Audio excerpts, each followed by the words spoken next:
నీ మందయగు యూదావారిని దర్శించినవాడా నీకు స్తోత్రము. జకర్యా 10వ అధ్యాయము 3వ వచనం.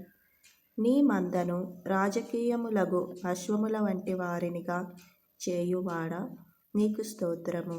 జకర్యా 10వ అధ్యాయము 3వ వచనం. నీ స్వరము బలమైనది గనుక నీకు స్తోత్రము. కీర్తనలు 29వ అధ్యాయము 4వ వచనం. నీ స్వరము ప్రభావము గలది గనుక నీకు స్తోత్రము. కీర్తనలు 29వ అధ్యాయము 4వ వచనం.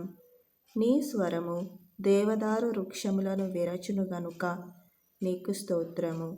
కీర్తనలు 29వ అధ్యాయము 5వ వచనం. నీ స్వరము అగ్ని జ్వాలలను ప్రజ్వలింపజేయుచున్నది గనుక నీకు స్తోత్రము. కీర్తనలు 29వ అధ్యాయము 7వ వచనం. నీ స్వరము అరణ్యమును కదిలించును గనుక నీకు స్తోత్రము.